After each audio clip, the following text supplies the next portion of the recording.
Hello बच्चों, कैसे हैं आप सब। आई होप सब अच्छे हैं। सर्वोच्च क्लास में फिर से आपका स्वागत है बच्चों। चैप्टर 8 में हमने पढ़ा था बच्चों अब तक what is a cell, cell theory and overview of a cell. ये चीजें हमने अभी तक पढ़ी थी। आई होप सबको समझ में आ गई है, अच्छे से आपने उसको ध्यान दे करके पढ़ लिया है। अब आगे हम स्टार्ट करते हैं बच्चों प्रोकैरियोटिक सेल। प्रोकैरियोटिक सेल कौन सी होती है बच्चों, हमने आपको अभी बताया था कि प्रोकैरियोटिक सेल वो होती है जिन सेल्स के पास न्यूक्लियर मेम्ब्रेन नहीं होता बच्चों, यानी कि ट्रू न्यूक्लियस नहीं होता, उनकी न्यूक्लियर मेम्ब्रेन एब्सेंट होती है, जेनेटिक मटेरियल जो है वो नेक्ट होता है। ठीक है बच्चों, ये प्रोकैरियोटिक सेल की मेन डेफिनेशन है। ठीक है, इसके अंदर क्या क्या चीजें नहीं होती आपको ध्यान होगा। कोई भी मेम्ब्रेन बाउंड ऑर्गेनेली प्रेजेंट नहीं होता है। ठीक है, मेम्ब्रेन बाउंड ऑर्गेनेली भी प्रेजेंट नहीं होता है as compare to the eukaryotic cell. Eukaryotic cell के अंदर nuclear membrane nuclear membrane present होती है और साथ ही साथ मेम्ब्रेन बाउंड ऑर्गेनेलीज भी प्रेजेंट होते हैं। ठीक है, स्टार्ट करते हैं प्रोकैरियोटिक सेल। प्रोकैरियोटिक सेल क्या होती है, कहाँ मिलती है। प्रोकैरियोटिक सेल्स जैसे हमने पता है किंगडम मोनेरा में जो जो ऑर्गेनिजम्स आते हैं उनमें हमें प्रोकैरियोटिक सेल मिलती है। ठीक है, प्रोकैरियोटिक सेल जैसे कौन कौन से, bacteria, blue green algae, माइक्रोप्लाज्म and PPLO. ठीक है बच्चों, इन सभी ऑर्गेनिजम्स के अंदर प्रोकैरियोटिक सेल हमें मिलती है। समझ में आ गई आपको, इन सभी के अंदर प्रोकैरियोटिक सेल मिलती है। और आगे पढ़ते हैं हम इसके अंदर, they are generally smaller and multiply more rapidly than the eukaryotic cell. ठीक है, बहुत छोटे होते हैं और बहुत जल्दी से मल्टीप्लाई करते हैं एक comparison to the eukaryotic cell. ठीक है, इनकी शेप एंड साइज बहुत ज्यादा वेरी करते हैं बच्चों। 4 शेप हमें यहाँ पर दी हुई है जो बेसिक शेप होती है बैक्टीरिया की। कौन कौन सी 4 शेप होती हैं बच्चों, बेसिलस, रोड शेप, रोड की तरह जो होते हैं ना बैक्टीरिया, उनको हम बेसिलस कहते हैं। ठीक है, स्फीयर की तरह जो होते हैं उनको कोकस कहते हैं। कोमा की तरह, जो हम इंग्लिश में कोमा लगाते हैं, उसकी तरह जो उनकी शेप होती है उसको विब्रियो कहा जाता है। स्पाइरल शेप को स्पिरिलम कहा गया है। ठीक है, ये 4 बेसिक शेप होती हैं। इसके अलावा भी बैक्टीरिया है काफी शेप्स अटेन करता है, और कुछ बैक्टीरिया तो ऐसे होते हैं जो अपनी शेप को चेंज करते रहते हैं, उनको प्लूरोमॉर्फिक बैक्टीरिया भी कहा गया है। ठीक है, लेकिन हमें यहाँ पर उसके बारे में बात नहीं करनी, 4 बेसिक शेप्स हमें पता होनी चाहिए। शेप्स कैसी भी हो या उनका फंक्शन कैसा भी हो बच्चों, लेकिन जो बेसिक ऑर्गेनाइजेशन है सेल की वो सेम रहती है इनके अंदर। ठीक है, ये बात भी ध्यान रखनी है कि प्रोकैरियोटिक सेल के अंदर जो बेसिक ऑर्गेनाइजेशन है वो सेम रहती है। ठीक है, आगे चलते हैं। All prokaryotes have cell wall surrounding the cell membrane except in mycoplasm। ठीक है, क्या कह रहा है, एनसीईआरटी में हमें क्या बताया गया है, ये बात इंपॉर्टेंट है, नोट कर लीजिए कि जो सभी प्रोकैरियोटिक सेल्स हैं उनके अंदर सेल वॉल प्रेजेंट होती है, सेल वॉल प्रेजेंट होती है एक्सेप्ट माइक्रोप्लाज्म। माइक्रोप्लाज्म हमने पढ़ा था ना कि सबसे छोटा स्मॉलेस्ट सेल कौन सी होती है, माइक्रोप्लाज्म होती है, जिसका साइज 0.3 माइक्रोमीटर हमने पढ़ा था। ठीक है, याद है ना। इसके पास सेल वॉल नहीं होती बच्चों, और सभी प्रोकैरियोटिक सेल्स के पास सेल वॉल प्रेजेंट होती है। ठीक है, द फ्लूइड फील्ड, जो फ्लूइड उसके अंदर भरा हुआ होता है उसको हम साइटोप्लाज्म कहते हैं। ठीक है, there is no well defined nucleus, यहाँ कोई भी वेल डिफाइंड न्यूक्लियस नहीं है। इसका मतलब जो जेनेटिक मटेरियल है वो नेक्ट है, यानी कि न्यूक्लियर मेम्ब्रेन एब्सेंट है। ठीक है, इसमें एक बात यहाँ आप इसको अच्छे से याद रख लीजिएगा कि जीनोमिक डीएनए के अलावा, जेनेटिक जो डीएनए है, जीनोमिक डीएनए है, इसके अलावा भी बैक्टीरियाज के पास, बहुत सारे बैक्टीरियाज के पास एक्स्ट्रा डीएनए प्रेजेंट होता है स्मॉल सर्कुलर फॉर्म में, उसको प्लाज्मिड कहा गया है। क्या कहा गया है, प्लाज्मिड। प्लाज्मिड क्या काम करता है बच्चों, प्लाज्मिड क्या काम करता है कि वो बैक्टीरिया को एक अलग टाइप का, एक अलग यूनिक कैरेक्टर प्रोवाइड करता है। क्या करता है, यूनिक कैरेक्टर, जैसे कि वो एक एग्जाम्पल के रूप में दिया हुआ है रेजिस्टेंट टू एंटीबॉडीज, एंटीबॉडीज को के रेजिस्टेंस बना देता है बैक्टीरिया को। कैसे बना देता है, जो एक्स्ट्रा जीनोमिक डीएनए होता है, प्लाज्मिड होता है, उसके अंदर जो सीक्वेंस होता है वो प्रोटीन सिंथेसिस करता है, और वो प्रोटीन सिंथेसिस एंटीबायोटिक्स के रेजिस्टेंस बनाने में हेल्प करती है उस बैक्टीरिया को। ठीक है, इसका यूज कहाँ है, इसका यूज हम नेक्स्ट क्लास में, नेक्स्ट क्लास जब हम +2 में हम पढ़ेंगे जेनेटिक इंजीनियरिंग, वहां हमें इसका अच्छे से यूज पता चलेगा। ट्रांसफॉर्मेशन में और सभी जगह इसका यूज होता है, वहां इसको हम अच्छे से डिटेल में आपको पढ़ाएंगे। ठीक है, बस एक बार के लिए आप यहाँ पर याद रख लीजिए कि जो जेनेटिक मटेरियल के अलावा भी बैक्टीरिया के अंदर डीएनए प्रेजेंट होता है स्मॉल सर्कुलर फॉर्म में, जिसको हम प्लाज्मिड कहते हैं। ठीक है, आगे चलते हैं। आगे क्या है, न्यूक्लियर मेम्ब्रेन यहाँ पे नहीं होती। ठीक है, no organelle like the one in the eukaryotic cell. ठीक है, यूकैरियोटिक में जैसे भी ऑर्गेनेल्स प्रेजेंट होते हैं, माइटोकॉन्ड्रिया, गोल्जी बॉडीज, ये हमने पढ़ा था। ठीक है, ये यहाँ पर प्रेजेंट नहीं होते। ठीक है, prokaryotes have something unique in the form of inclusions. ठीक है, इंक्लूजन्स प्रेजेंट होते हैं प्रोकैरियोट्स में, उनकी यूनिक अलग तरह की फॉर्म में प्रेजेंट होते हैं प्रोकैरियोट्स में। ठीक है, ये यूकैरियोट्स में भी प्रेजेंट होते हैं, लेकिन इनकी फॉर्म अलग अलग होती है। ठीक है बच्चों, इसको थोड़ा सा आगे पढ़ेंगे, इंक्लूजन्स क्या चीज है। ठीक है, अभी के लिए बस एक याद रख लीजिए, अभी आएगा ये जस्ट चैप्टर में। ठीक है, और इसके अंदर सेल मेम्ब्रेन की इनफोल्डिंग्स, उन इनफोल्डिंग्स को क्या कहा गया है, यहाँ पर दिया हुआ है मिजोजोम्स। मिजोजोम्स प्रेजेंट होती है बच्चों प्रोकैरियोट्स के अंदर, ये सेल मेम्ब्रेन की इनफोल्डिंग्स होती है। इसका काम भी आगे आएगा, अभी आएगा, हम पढ़ेंगे। ठीक है, उसके बाद बात करते हैं हम आगे, cell envelope and its modification. Cell envelope क्या होता है, सेल एनवलप बच्चों जो प्रोकैरियोट्स को घेरता है वो 3 लेयर से मिलकर के बना है। 3 लेयर कौन कौन सी है, सबसे आउटर मोस्ट लेयर है यहाँ पर देखिए ग्लाइकोकैलस। ठीक है, मिडल लेयर को हम सेल वॉल कहते हैं, और इनर लेयर को हम प्लाज्मा मेम्ब्रेन कहते हैं। 3 लेयर से मिलकर के बना है क्या क्या, सेल मेम्ब्रेन, ठीक है, सेल वॉल एंड ग्लाइकोकैलस, या इसको आप इस तरह से कह सकते हैं, आउटर मोस्ट जो है glycocalyx, middle one cell membrane and inner one is plasma membrane और सेल मेम्ब्रेन, सेल एनवलप 3। लेकिन ये 3 लेयर से तो मिलकर के बना है, लेकिन ये सिंगल यूनिट होता है बच्चों।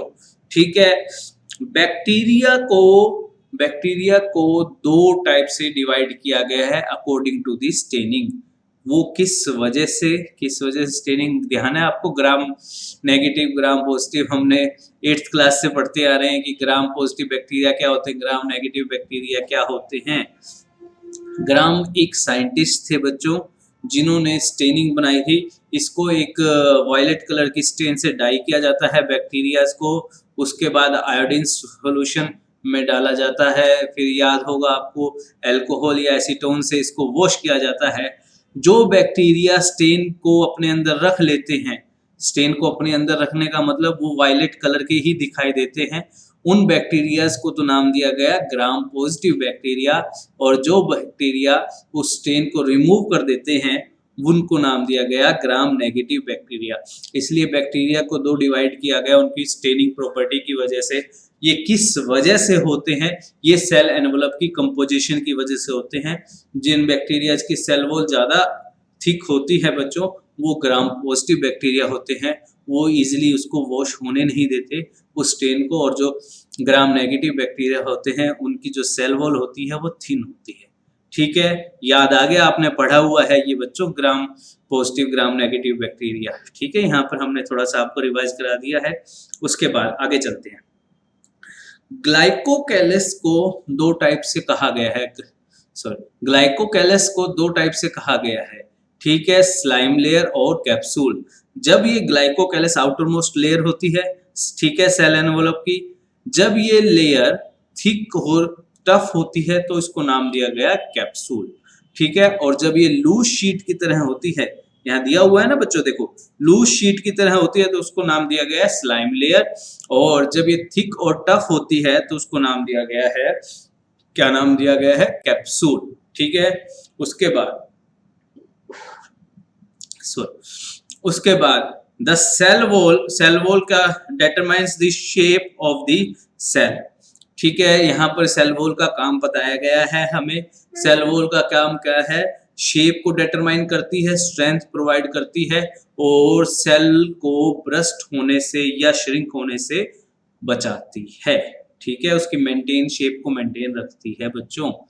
ठीक है, सेल वॉल की कंपोजिशन यहाँ पे नहीं दी हुई है, लेकिन थोड़ा सा याद रख लेना, सेल जो वॉल है उसकी कंपोजिशन क्या है, इसके अंदर प्रोकैरियोटिक सेल्स के अंदर वो बनी हुई होती है N acetyl glucosamine and N acetyl muramic acid. ठीक है, क्रॉस लिंक्ड विद पेप्टाइडोग्लाइकेन्स। ठीक है, यहाँ पर हमें नहीं दी हुई अभी, आगे आ सकती है, आपको याद रखना है इस चीज को। ठीक है, उसके बाद क्या दिया हुआ है। ठीक है, वापस हम मीजोजोम्स पे आ गए। हमने कहा था ना कि मीजोजोम्स आएंगे अभी। मीजोजोम्स क्या, अच्छा सॉरी, बीच में आपकी ये रह गई है, प्लाज्मा मेम्ब्रेन। प्लाज्मा मेम्ब्रेन एक सिलेक्टिवली परमेएबल मेम्ब्रेन होती है जो क्या काम करती है, जिस चीज की जरूरत होती है सेल के अंदर उस चीज को सिलेक्ट करके, उन चीजों को उनमें से सिलेक्ट करके उसको अंदर आने की परमिशन देती है सेल के अंदर, और जिन चीजों की जरूरत नहीं होती सेल के अंदर उसको बाहर निकलने की परमिशन देती है। ठीक है, इसको भी हम अच्छे से डिटेल में पढ़ेंगे जब हम यूकैरियोटिक सेल पढ़ेंगे, तो इसकी कंपोजिशन, इसकी स्ट्रक्चर अच्छे से हम इसको पढ़ेंगे, क्योंकि यूकैरियोटिक सेल और प्रोकैरियोटिक सेल की जो सेल मेम्ब्रेन है वो एक जैसी होती है बच्चों। ठीक है, ठीक है, सेल मेम्ब्रेन की जो एक्सटेंशन है बच्चों, ये मीजोजोम्स क्या है, इनफोल्डिंग्स है। हमने आपको बताया था इनफोल्डिंग्स होती है। ये क्या क्या, ये किस फॉर्म में हो सकती हैं, ये वेसिकल्स, ट्यूब्यूल्स और लेमेलाई की फॉर्म में हो सकती हैं। वो क्या काम करती हैं, they help in cell wall formation, DNA replication and distribution to daughter cells. ठीक है, ये काम करती हैं, सेल वॉल फॉर्मेशन में हेल्प करती हैं। ठीक है, डीएनए रेप्लिकेशन में और डिस्ट्रीब्यूशन टू डॉटर सेल्स में हेल्प करती हैं। साथ ही साथ क्या क्या काम करती है, रेस्पिरेशन में, सिक्रीशन में। ठीक है, सिक्रीशन प्रोसेस में, और increase the surface area of the plasma membrane and enzymatic activity. ठीक है, ये जो इनफोल्डिंग्स हैं, ये जो एक्सटेंशंस हैं, ये क्या काम करती हैं बच्चों, ये काम करती हैं, इनमें हेल्प होती है। जैसे कि हमें पता है प्लाज्मा मेम्ब्रेन के ऊपर रेस्पिरेटरी एंजाइम्स भी होते हैं। ठीक है, यहाँ हमें एक बात नोट करनी चाहिए, ये यहाँ पर लिखना चाहिए, ध्यान रखना चाहिए कि साइनोबैक्टीरिया जो है, यानी कि ब्लू ग्रीन एल्गी जो है, जो कि फोटोसिंथेसिस करते हैं बच्चों, उनके अंदर जो इनफोल्डिंग्स होती हैं उन क्रोमेटोफोर्स कहा जाता है, और उनके ऊपर पिगमेंट होते हैं जो फोटोसिंथेसिस में हेल्प करते हैं। इस बात को भी अच्छे से अंडरलाइन कर लीजिए, ये बात बहुत इम्पोर्टेंट है। ठीक है बच्चों, आगे चलते हैं। समझ में आ रहा है ना आपको? कोई दिक्कत आ रही है तो आप हमें पूछ सकते हैं, किसी भी टाइम कॉल कर सकते हैं, मैसेज कर सकते हैं, या कमेंट करके पूछ सकते हैं। ठीक है, आगे चलते हैं। आगे क्या बात दी हुई है हमें, बैक्टीरिया सेल में भी मोटाइल और नॉन मोटाइल। बैक्टीरिया जो है वो मोटाइल भी हो सकते हैं और नॉन मोटाइल भी हो सकते हैं। बैक्टीरिया मोटाइल किसकी वजह से होते हैं, मोटाइल किसकी वजह से होते हैं बच्चों, फ्लैजिला की वजह से। फ्लैजिला क्या है, filamentous extension from the cell wall. ये चीज याद रखना बच्चों, ये चीज जो फ्लैजिला है वो किसकी एक्सटेंशन है, किसकी एक्सटेंशन है बच्चों, सेल वॉल की एक्सटेंशन है। ठीक है, फ्लैजिला क्या होता है, एक थ्रेड लाइक स्ट्रक्चर होती है जो प्रोकैरियोटिक सेल से निकलती है, और वो उसकी मोटिलिटी में, उसको मूव करने में हेल्प करती है। ठीक है, फ्लैजिला की अरेंजमेंट अलग अलग तरीके से हो सकती है, वो एक भी हो सकता है, दो भी हो सकते हैं, काफी भी हो सकते हैं। अलग अलग पोजीशन की वजह से उनको अलग अलग नाम दिए गए हैं, हमें वो अभी यहाँ पर नहीं पढ़नी है।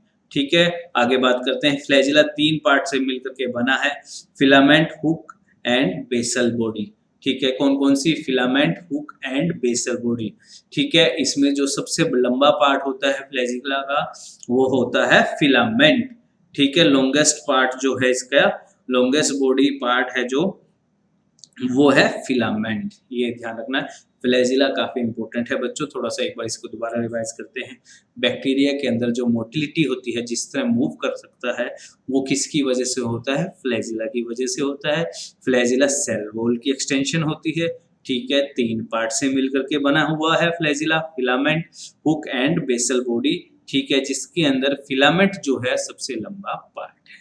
ठीक है, अब बात करते हैं जो बैक्टीरिया नॉन मोटाइल होते हैं वो पीली और फिमराई रखते हैं। पीली हो सकता है, फिमराई हो सकता है। ठीक है, ये दोनों ही, ये क्वेश्चन आ चुका है नेट में, यहाँ पे ध्यान रखिएगा। ठीक है, ये दोनों ही मोटिलिटी में कोई भी हेल्प नहीं करते हैं। ठीक है, मोटिलिटी में कोई भी हेल्प नहीं करते हैं। पीली क्या होता है, एक ट्यूब लाइक स्ट्रक्चर होता है। ठीक है, वे स्पेशलाइज प्रोटीन होता है पिलीन, जिसकी वजह से ये बनता है। ठीक है, यहाँ याद रखना। और फिम्ब्रियाई क्या होता है, फिम्ब्रियाई जैसे हमारे ब्रिसल्स होते हैं ना ब्रशेस के, उस तरह से होता है। ये दोनों ही क्या काम करते हैं बच्चों, ये मोटिलिटी में तो हेल्प करते नहीं है, तो क्या काम करते हैं, ये काम करते हैं अटैचमेंट में। जैसे रॉक्स के साथ अटैचमेंट करना हो या कोई भी होस्ट टिश्यू के साथ अटैचमेंट करना हो, तो ये अटैचमेंट में काम करते हैं। ये भी क्वेश्चन आ चुका है नेट में, याद रखना। ये भी क्वेश्चन इंपॉर्टेंट है कि अटैचमेंट में कौन सा हेल्प करते हैं, पिली और फिम्ब्रियाई हेल्प करते हैं। ठीक है, ये मोटिलिटी में हेल्प नहीं करते। ठीक है, आगे बात करते हैं। आगे क्या है, राइबोसोम्स एंड इंक्लूजन बॉडीज। ठीक है, हमने कहा था ना अभी इंक्लूजन्स आएंगे तो हम इसको डिटेल में पढ़ेंगे। आप पढ़ते हैं, राइबोसोम्स के बारे में पढ़ते हैं पहले बच्चों। राइबोसोम्स हमने पढ़ा है, ribosomes non membrane bound structure है। एंड ओवरव्यू में पढ़ा था ना, ओवरव्यू ऑफ सेल में पढ़ा था ना, क्या क्या पढ़ा था राइबोसोम्स के बारे में। राइबोसोम्स के बारे में हमने पढ़ा था कि नॉन मेम्ब्रेन बाउंड स्ट्रक्चर होते हैं, दोनों ही टाइप की सेल में मिलते हैं, प्रोकैरियोटिक सेल में भी और यूकैरियोटिक सेल में भी। ठीक है, साथ ही साथ एक बात और हमने इसके बारे में पढ़ी थी। इसके बारे में क्या पढ़ी थी कि ये सिर्फ साइटोप्लाज्म में प्रेजेंट नहीं होता, अदर ऑर्गेनेल्स यानी कि जैसे mitochondria, chloroplast and rough endoplasmic reticulum, ठीक है, वहां पर भी प्रेजेंट होता है। ठीक है, उनके अंदर भी प्रेजेंट होता है। ठीक है, उसके बाद थोड़ा सा आगे इसके बारे में और पढ़ लेते हैं। जो प्रोकैरियोटिक सेल के अंदर राइबोसोम होता है वो 2 सब यूनिट से मिलकर के बना है, 50S एंड 30S। 2 यूनिट से मिलकर के बना है, 50S एंड 30S, जिसको हम 70S कहा कहते हैं 70S कहते हैं। यहाँ थोड़ा सा बच्चों को कंफ्यूजन हो जाता है, सर 50 + 30 तो 80 होता है, सर 70 कैसे। यहाँ ये यूनिट जो है वो अलग यूनिट है बच्चों, यहाँ मैथ का कोई काम नहीं है। ठीक है, 50 + 30 यहाँ पर 70 दिखाया हुआ है। ठीक है, हमें याद रखना है, हमें क्या याद रखना है, जो प्रोकैरियोटिक सेल है उसके अंदर 70S जो है राइबोसोम्स प्रेजेंट होते हैं, जबकि यूकैरियोट्स जब हम पढ़ेंगे उसके अंदर 80S राइबोसोम्स आएंगे, वो अलग यूनिट होगी। ठीक है, हमें मैथ नहीं करना है, हमें ध्यान रखना है 50S और 30S 2 यूनिट्स प्रेजेंट होती है, और जो राइबोसोम्स प्रेजेंट होते हैं टोटल उनको हम 70S यूनिट कहते हैं। ठीक है, प्रोकैरियोट्स के अंदर। ठीक है, जब ये राइबोसोम्स mRNA के साथ अटैच हो जाते हैं, mRNA के साथ अटैच हो जाते हैं तो उनको पॉलीराइबोसोम्स और पॉलीसोम्स कहते हैं। इनका मेन फंक्शन क्या होता है बच्चों, इनका मेन फंक्शन होता है प्रोटीन सिंथेसिस। ठीक है, ठीक है, राइबोसोम्स बहुत इंपॉर्टेंट है नीट के पर्पज से। हम एक बार इसको रिवाइज करते हैं, हमें क्या क्या खूबियां पता चली हैं राइबोसोम्स की। Ribosomes non membrane bound structure होते हैं, दोनों ही टाइप की सेल्स में मिलते हैं, कौन कौन सी, प्रोकैरियोट एंड यूकैरियोट। ठीक है, साथ ही साथ साइटोप्लाज्म के साथ साथ हमें कहाँ पे मिलते हैं, अदर ऑर्गेनेल्स यानी mitochondria, chloroplast and rough endoplasmic reticulum.